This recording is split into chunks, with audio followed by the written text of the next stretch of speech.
Welcome back, everyone, to Majestic Bonsai. And if you're returning with me again, I thank you for that. And I hope you enjoy this episode. So today I'm going to be focusing on a couple of things. I'm going to be focusing on this tree, trying to bring it back up again, doing some basic maintenance. As you can see, some of the leaves have been pretty hard hit. That one just fell off. This one looks pretty bad, quite a few of them do, and that's because it was leafing out quite nice, and then we had some more cold weather and freezing, and so that caused the leaf damage that you see on it currently. So we'll get into that. If you stay to the end of the episode, I'm going to have some watering tips as well that will apply both for bonsai and for your indoor house plants as well. Little trick that can help for watering, knowing when to water, and some other little tips. So, all right, let's get into it. So the first thing I see, this leaf here is pretty damaged. Some of these leaves as well are just simply too big. I'm hoping to get some growth out of this branch here. There's nothing on it. If not, I'm letting this branch here grow to either draw energy into that and or to take its place. But as you can see, the leaves are too big. So first thing I want to do is bring down the leaf size. And what that's going to do is it's going to put energy back into the tree so it doesn't get too aggressive in its growth, and refine the growth so it becomes smaller. So eventually, as this tree becomes pot bound, the leaves will naturally be very small and be very much bonsai, if you will.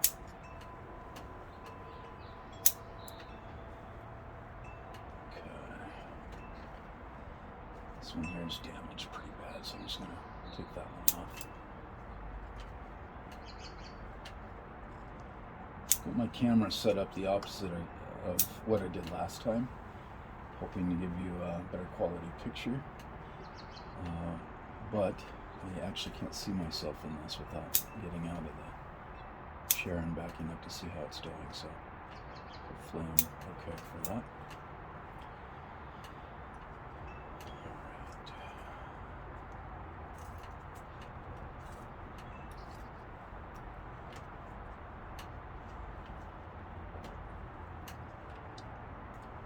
Going to get the one that's in the crotch there. Generally speaking, you don't want growth growing in the crotches, and so that's why I was trimming that. I'll trim that back a little there.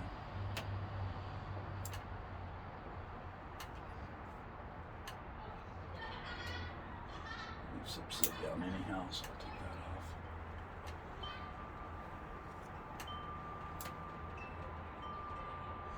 You'll notice this tree as I spin it around, it's got pretty nice movement. I've been working on this one now a couple years. This is probably the third year that I've been working on it. The first year, however, that I put it in this pot. I put it in this pot this spring. Before that, it was in a rather large flower pot. So in the following couple years, I'll refine that and eventually get this set down in a little bit more. For now, gets it in a bonsai pot, starts getting it trained. Looks nice. Instead, onto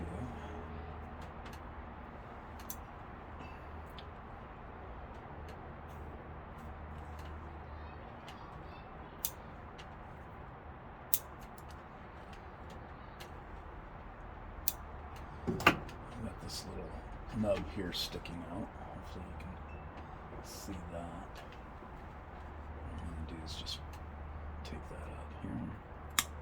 There we go. There's a more continuous growth.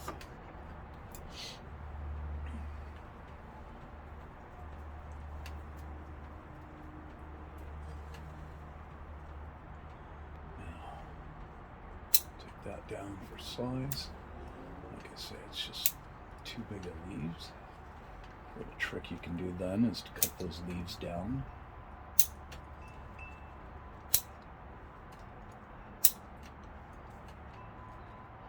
Always want to be aware when you're cutting under a leaf where your finger's at underneath too. That sounds like an obvious, but trust me when I say sometimes you get to cutting and go to town and maybe get a little bit careless or just a little too used to cutting, and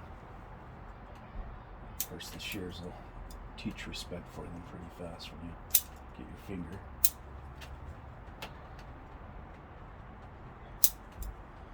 Okay. So again, when I'm doing this, I know where my finger's at, right? And it's close actually. And that's why that can be so dangerous. Okay, just gonna take that piece there, same thing. Even that out. The idea when you cut these leaves, I mean, obviously you could cut it straight across, but that doesn't look natural at all. So you can see the center vein and just cut at an angle, and it looks more natural then.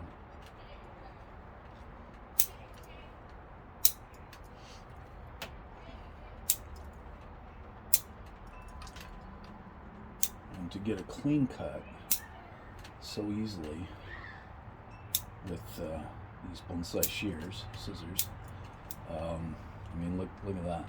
You know, to get something that fine without even holding the leaf, your shears need to be pretty sharp. So okay, let's take that one. Clear that. See that one. It really sustained some damage. Not that cold. It's been an unusual April here. We've had a lot of rain, but we've also had a lot of frozen temperatures, really cold and windy, and bad combination for plants sometimes. Okay, this one here I'm going to take down because I just don't like the way that's hanging down. And same thing with that. Let's see if we can inspire some growth to come out a little bit more up and a little out.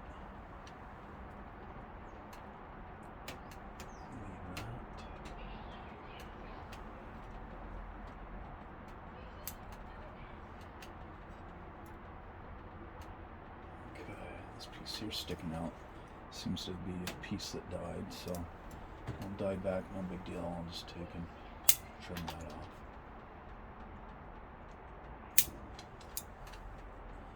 Sometimes I'll seal the cuts. I don't find the need to seal that just yet unless they're a little larger. You can see some of these I have sealed already. This one here is partially sealed, but I need to seal it a little more there. Okay, let's make that one smaller. Too big. Again, if it's too big, it just doesn't look natural. It doesn't look fit for the small tree having big leaves. So we bring that down so as to make it look more natural that way. Like I say, eventually, once it's more root bound and been adjusted to this pot, we won't need to do that because the leaves will come in very, very small and be naturally bonsai'd, if you will. Okay. Just going to even that piece out there. Let's get a bit off there.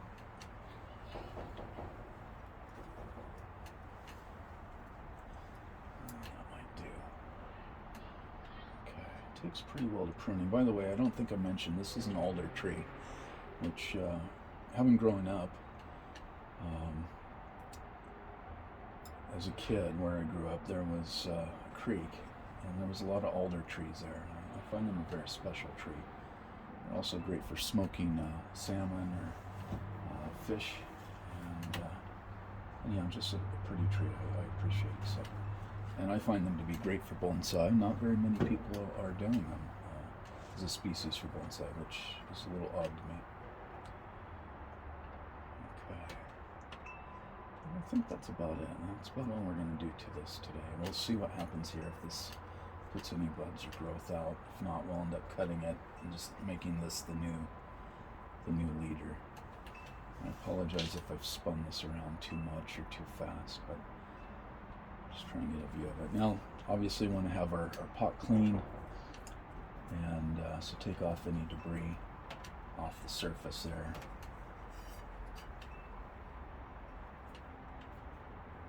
Just keep it neat. There we go. This I'm letting to grow out yet. It just helps to thicken the trunk, and eventually we'll take that off. But for now, it's cleaned up. So, like I say, sustained a fair amount of damage, but it'll be a beautiful tree, and it'll put on wild growth as we get into summer. Really tough to keep up with this one. So that's it for that one. As bonsai species. Now, what I want to take a look at is, bear with me here.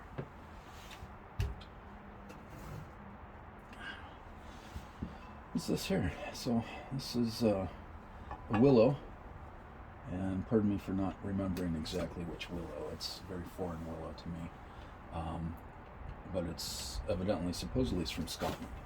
Some sort of a very low-growing Scottish willow, and quite pretty actually. I put this in this pot as well this spring, so it's having a bit of an adjustment period. Did fairly well through all the cold weather and frost that we've had, and I think it's just a cute little tree. Beautiful. So you do see, however, there's a couple little dead spots on it. I'll take that off, and same with there. We'll just give that a little trim. And I guess everything else looks okay on it. Dead spot there. So dead spots are, it's a natural part of growth. It happens in bonsai like it does in the wild. Hopefully not too much, and in a way that you can utilize. I always say don't worry too much if the tree is still alive, even if you lose a branch. It's what builds character in the tree, just like it builds character in the wild trees in nature. And so that's that. Now, what I wanted to discuss towards the end of this video, as I mentioned, was watering. And watering can be a tricky situation for both household plants and bonsai. Potentially, I would say more so for bonsai, because your soil mix is designed in such a way as to create good drainage. You want the water to get in, take oxygen in with it as well, and get out. Drain that water rapidly.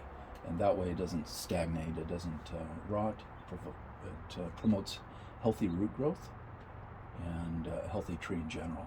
So in this one you can see that the soil medium is a little bit of pumice, that's the white, and then also akadama. And Japanese akadama is a little bit hard to get in some places. Even here it's not super easy to get. And generally very expensive when you do get it by the bag. So why do I like the akadama in there? And this is really your tip for this. Akadama, I kind of refer to it as tattletale soil. The reason I call it tattletale soil is because when it's dry, it's this light brown color. And so it tells you, okay, it's dry, it needs watered. I mean, it's just as simple as that. So, when we put water on it, and I didn't fill that, let me just get some water. I'll be right back. Sorry about that.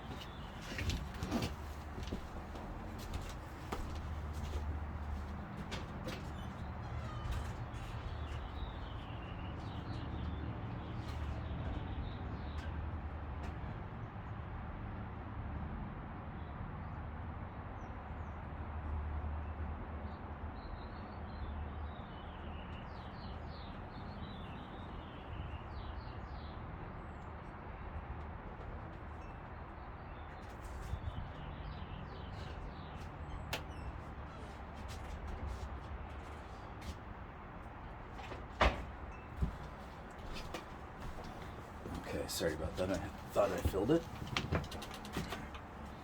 That's live footage for you there. Okay. So now, let's make sure I got my carbon steel tool out of the way. A little water on it. You see the color difference? How that changes? Okay. Make sure it's good and saturated in there. It drains out very rapidly. And there it is. So, beautiful little tree. And this one just having started out this year with its training and whatnot. It's going to be, I think it's just going to be a nice little tree. Just needs a little more development. Extremely slow growing, doesn't get very big. So these grow about, supposed to be about an inch a year. So you can see this has got quite a few years of growth on it already. And yeah, that's about it. So for this, it's all watered and good to go now. With the bonsai in these small pots, they dry out very rapidly. Even if you've been having rain, say yesterday or the day before, if you get some sunshine like we're getting now, they can dry out in an afternoon. So you really have to keep a close eye on them and make sure they're getting the water. Because if you miss out even one time on that, you could lose the tree. It's that essential. Obviously with household trees, not as critical. I do like, and here's the tip I was going to give, for people and for their household plants, put this on the surface of your potted plants indoors. And when you see that light color, it's an obvious tell as to when to water it. And so you don't need any monitors. There's no guesswork out of it. And that's why I call it tattletale soil. Obviously, it's properly known as akadana. So that's it. Hope you enjoyed this version of Majestic Bonsai. If you like this video, please like it and subscribe if you want to follow more of these type of videos. Some are going to be longer, some are going to be shorter. And I will have videos concerning maintenance, repotting, everything bonsai. So if you're interested in that, it's a great hobby.